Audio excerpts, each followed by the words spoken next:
거룩한 주일 아침입니다. 주님 앞에 묵상 기도하며 나아가겠습니다. 다 같이 묵도하겠습니다.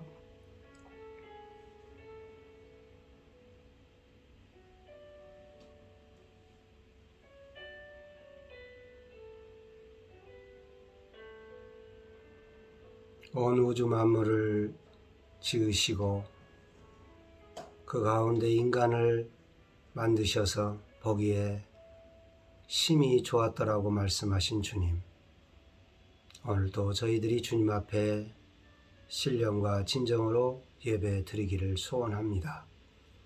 저희의 예배를 받으시고 하나님께서 심히 기뻐하시고 복되다 인정해 주시옵소서. 예수님의 이름으로 기도드리옵나이다. 아멘.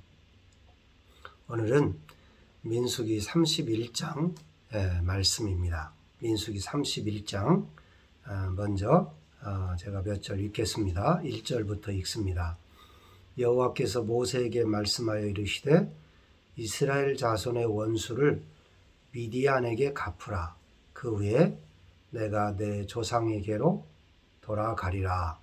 모세가 백성에게 말하여 이르되 너와 함께 있는 사람들 가운데서 전쟁에 나갈 사람들을 무장시키고 미디안을 치러 보내어 여호와의 원수를 갚되.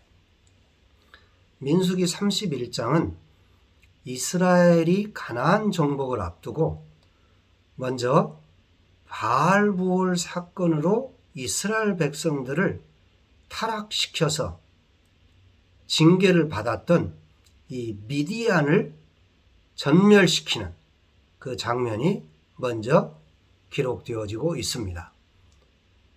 미디안 공략에 관한 기록이 아주 자세하게 이렇게 기록되어 있는데, 사실 이때 모세 주도로 요단 동편의 땅도 점차 함락시켰던 그런 시대입니다.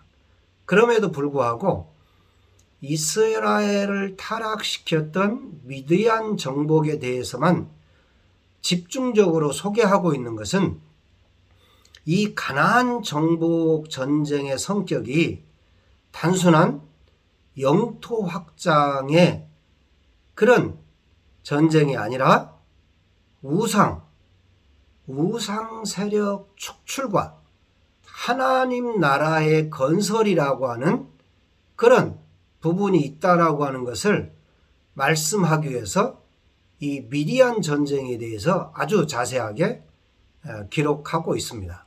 그러면서 이 미디안을 치는 그 부분에 대해서 이야기하고 있는데 4절부터 12절까지 한번 읽어보겠습니다.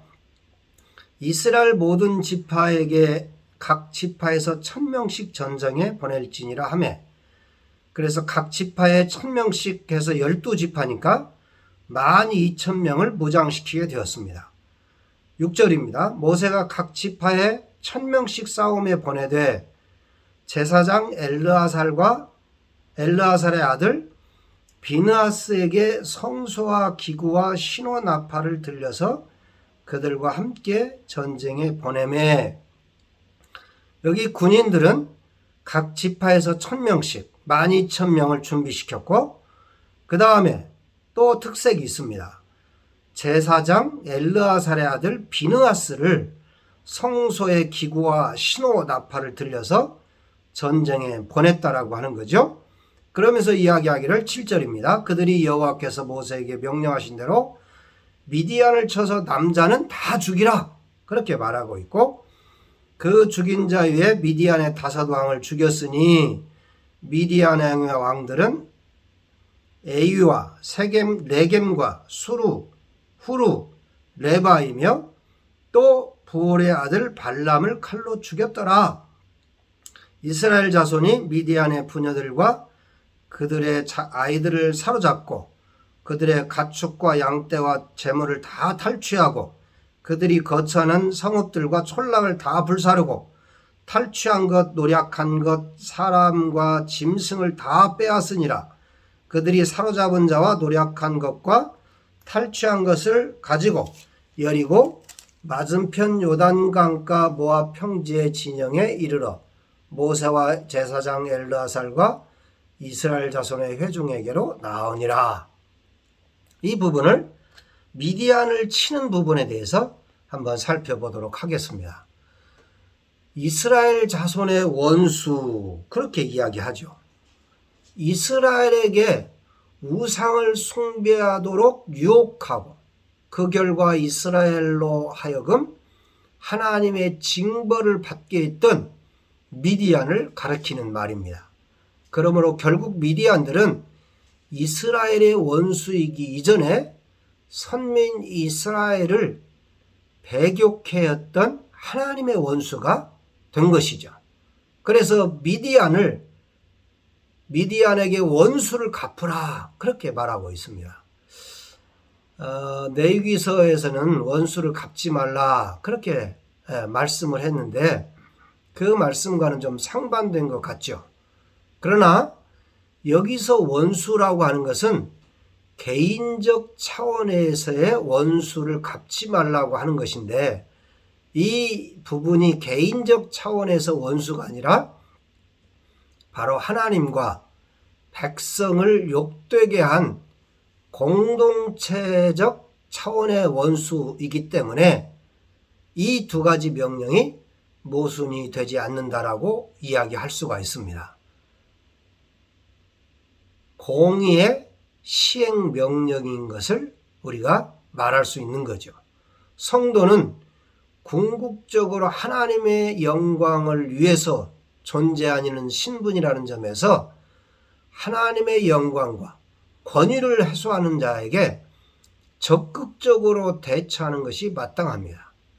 미디안을 전멸시키려는 하나님의 계획은 이스라엘을 유혹했던 그 미디안의 백성들을, 영육간에 부패하게 했던 이스라엘 백성들을 보존하기 위한 조처였기 때문에 이 미디안에게 원수를 갚으라고 하는 것은 하나님의 의를 지켜가는 일이기 때문에 어떤 개인적인 사사로운 원수를 갚는 그런 일이 아니었기 때문에 그렇습니다.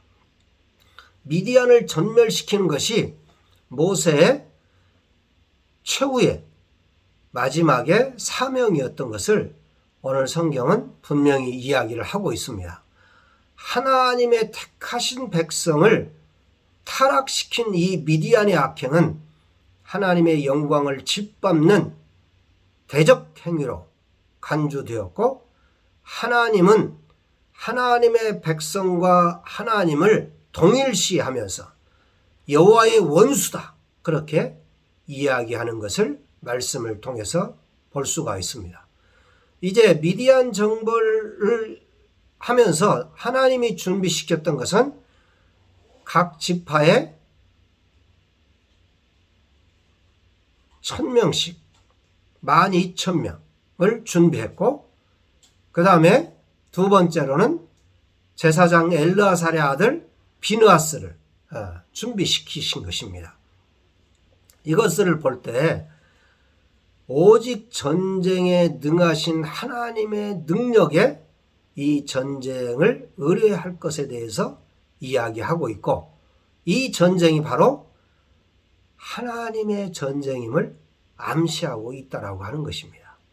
단순히 영토 확장을 위한 그런 목적이 아니라 우상 숭배자들을 척결하고 하나님의 영광을 회복하기 위한 거룩한 목적이 이 미디안의 전쟁에 있다라고 하는 것을 이야기해 주고 있습니다. 여러분, 이 제사장 비느하스는 누굽니까? 바알볼 사건 때 결코 불을 용납하지 않은 강직한 성격의 수요자로서 한 창에 찔러서 죽였던 그런 비느하스의 모습을 여러분 기억하셔야 될 것입니다. 그리고 여기에서 발람을 칼로 죽인 것들을 우리에게 자세히 이야기해 주고 있습니다. 물질의 노예가 되어 하나님의 백성을 타락시켰던 이 발람의 최후의 비참함을 보여주고 있습니다. 발람은 누굽니까, 여러분? 하나님의 크신 능력을 체험하고도 무력의 눈이 어두워서 이스라엘을 멸망시킨 사악한 꾀를 제공했던 그가 끝내 하나님의 공의로운 심판을 받았던 것을 우리에게 보여주고 있습니다. 여러분, 전쟁은 하나님께 속해 있습니다. 물질이냐 하나님이냐, 이 싸움에서 물질을 선택했던 발람의 최후를 우리에게 보여주고 있습니다. 하나님의 가나안 정복 전쟁은 우상과의 싸움의 전쟁이라고 하는 것을 우리에게 보여주고 있습니다. 하나님이 저와 여러분에게 이 민수기 31장을 통해서, 미디안 전쟁을 통해서 보여주는 것은 뭡니까? 하나님을 의뢰하라고 하는 것입니다. 세상의 물질에 의뢰하지 말고, 세상에 의뢰하지 말고 하나님을 의뢰할 것을 분명히 이야기하고 있습니다. 이 세상은 맘모니즘의, 정권의, 권력의 물이 들어있는 세상입니다. 아직도 정신 못 차리고 이런 일에 자기의 삶을 내어드리는 자가 되지 않기를 간절히 바랍니다. 미디안 전쟁을 통해서 하나님은 전쟁은 나에게 속한 것이다 라는 것을 분명히 이야기합니다. 12,000명 결사대를, 특공대를 조직해서 미디안을 완전히 제압해버린 비니아스 제사장을 앞세워서 전쟁이 하나님께 속한 것을 분명히 이야기하고 있지 않습니까? 사랑하는 여러분, 개인의 믿음의 싸움도, 가정의 믿음의 싸움도, 국가의 믿음의 싸움도, 세상에 속한 모든 전쟁은 하나님께 속해 있는, 하나님을 바라보고 나아가는 자들이 이긴다라고 하는 것을, 궁극적 승리를 하나님이 주신다는 이 사실을 분명히 이야기해야 될 것입니다. 그 다음에 두 번째로, 전쟁 후에 일처리에 대해서 13절로 24절에 대해서 이야기하고 있는데, 한번 몇 구절 읽어보겠습니다. 모세와 제사장 엘르아슬과 회중의 지도자들이 다 진영 밖에 나가서 영접하다가 이제 전쟁의 승리에서 돌아오는 그런 사람들을 영접합니다. 모세와 군대의 지휘관, 곧 싸움에서 돌아온 천부장들과 백부장들에게 노하니라. 모세가 그들에게 이르되 너희가 여자들을 다 살려두었느냐? 모세가 노했습니다. 여기서 노했다, 이 원어적인 표현은 분노로 격동했다, 그런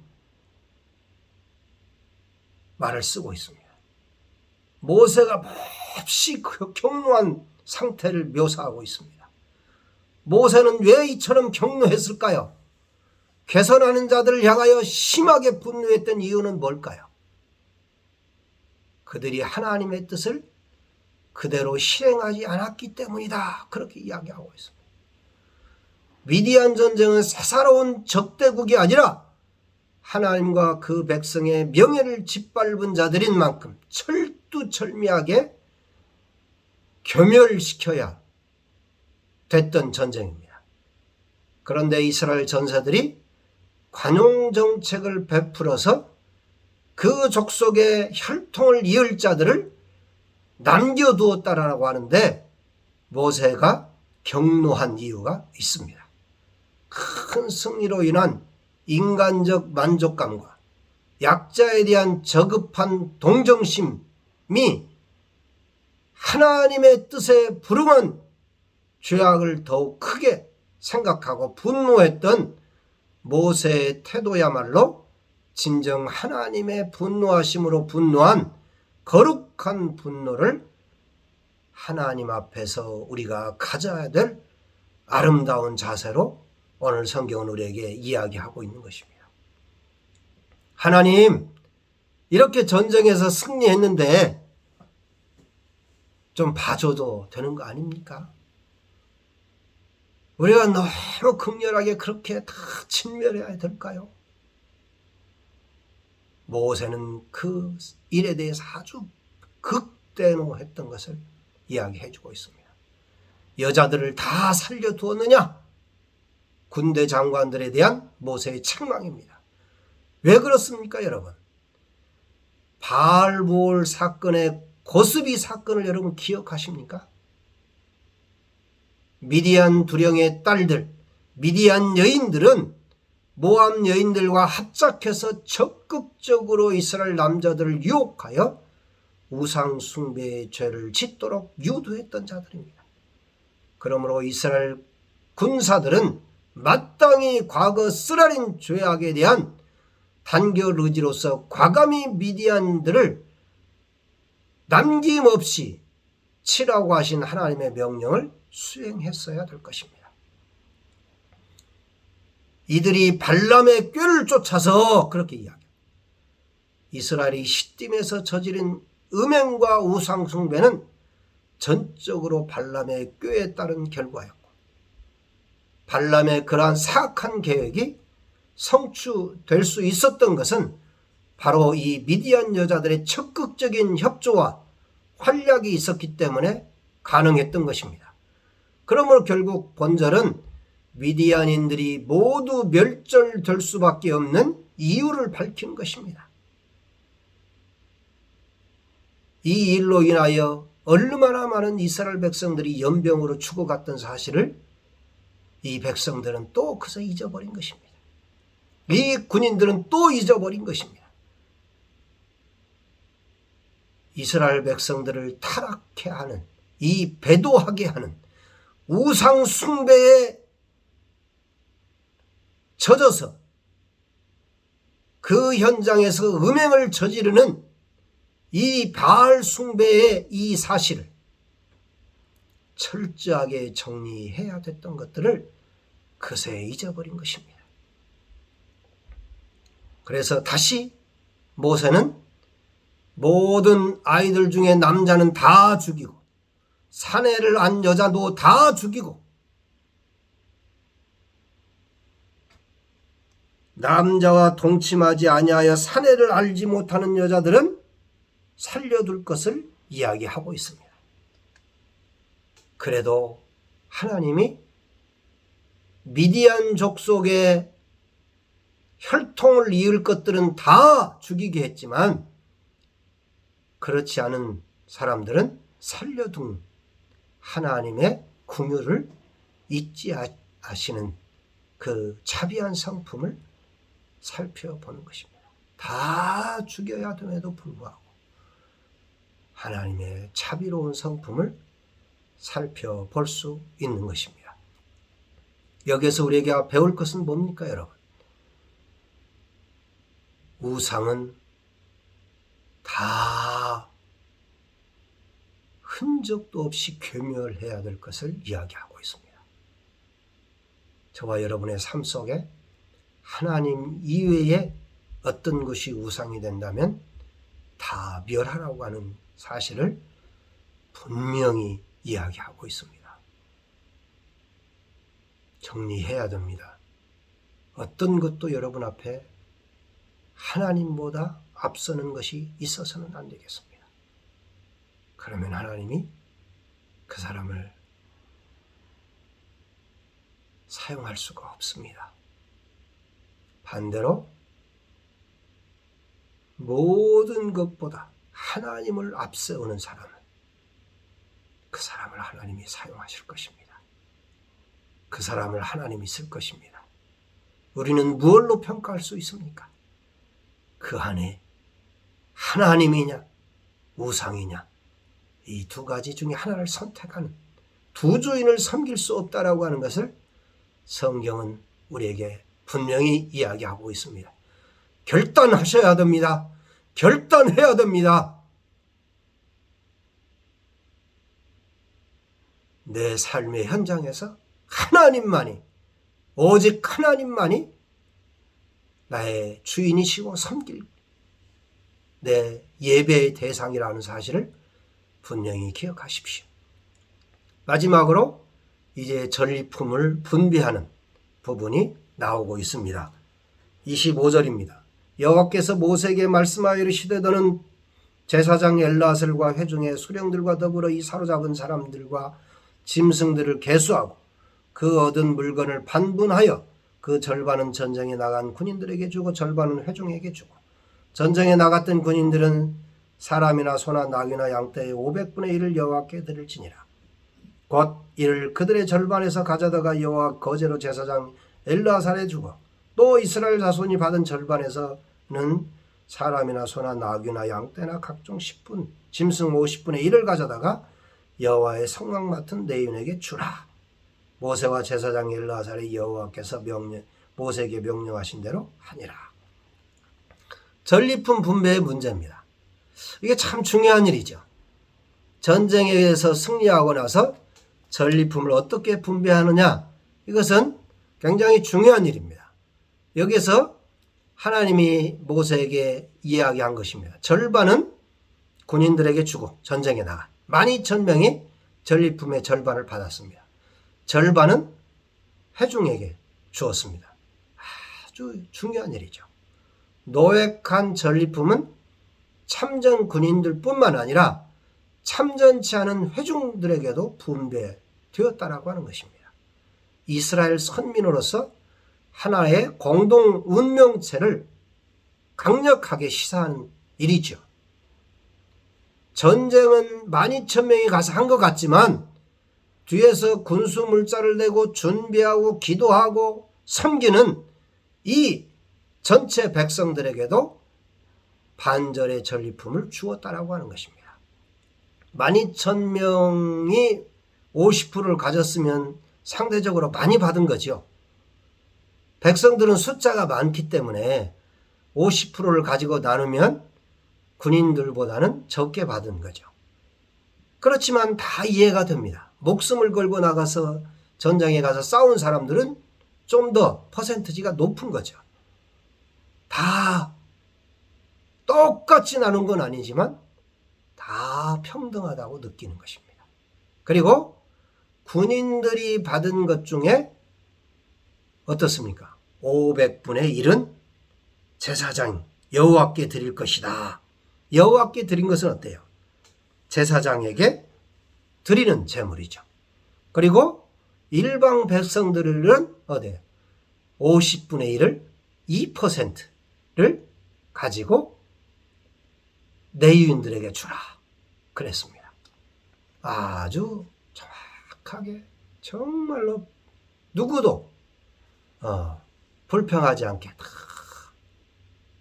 나누는 것을 볼 수가 있습니다.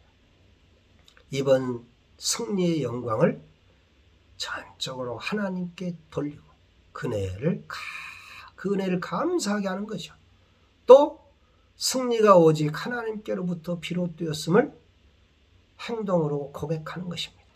그러면서 여기에 마지막에 49절 보면 모세에게 말하되 당신의 종들이 이끈 군인을 계수한 즉 우리 중 한 사람도 충나지 아니하였기로. 한 사람도 충나지 아니하였다. 12,000명이 전쟁에 나가서 어마어마한 전쟁을 벌였는데 한 사람도 죽지 않았다는 것입니다. 이건 대단한 일이죠. 즉 하나님이 이 전쟁을 하셨다라고 하는 이야기를 하고 있는 것입니다. 하나님은 전리품을 나눌 때도 모든 사람들이 참 감사하다. 하나님이 하셨구나. 그것을 이야기하게 했습니다. 또 전쟁에 나갔던 사람들이 돌아와서 보니까 한 사람도 죽은 사람이 없습니다. 그래서 하나님 앞에 예물을 드리는 것입니다. 여러분, 전쟁이 여호와께 속한 것을 기억하며 우상을 전멸하는 전쟁을 하는 사람들에게는 하나님이 지키시고 보호하시고 또 공평하게 모든 일처리가 진행이 된다는 것을 우리에게 보여주고 있는 것입니다.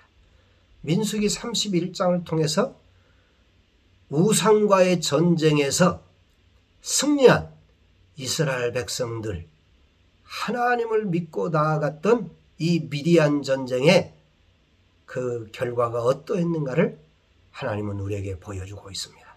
하나님은 우리에게 말씀하십니다. 우상은 진멸하라. 너희들이 나를 믿고 쫓아오면 모든 것들 속에 감사와 영광과 찬송이 울려나는 결과를 맛보게 될 것이다. 그렇게 주님은 우리에게 말씀하고 있습니다. 사랑하는 여러분, 이제 민수기의 마지막을 달려가며 가나안 땅을 목전에 두고 하나님이 우리에게 가르쳐 주시는 이 우상과의 전쟁의 교훈을 잘 기억해서 저와 여러분의 인생 속에서도 이러한 멋진 역사가 있어지기를 주님의 이름으로 축원합니다. 기도하겠습니다. 참 좋으신 하나님 아버지, 고맙고 감사합니다. 얼마나 감사한지요. 하나님 영광 받으시고 우리가 우상을 우리의 모든 곳에서 제어하게 하시고 우상과 전쟁을 하나님 믿고 온전하게 승리할 수 있도록 인도해 주옵소서. 내 가정, 내 일터, 이 나라, 이 민족, 온 세계 우상과의 전쟁에서 승리할 수 있는 저희들 되게 해 주옵소서. 예수님의 이름으로 기도드리옵나이다. 아멘. 이제는 우리 주 예수 그리스도의 은혜와 하나님 아버지의 크신 사랑하심과 성령님의 감동, 감화, 역사, 인도하심이 우상과의 전쟁에서 승리하고 하나님께 영광을 온전히 드리기를 소원하며 작정하는 모든 자들 머리머리 위에 이제로부터 영원토록 함께 있을지어다. 아멘. 한 주간도 승리하시고 또 다음 주일에 뵙도록 그렇게 하겠습니다.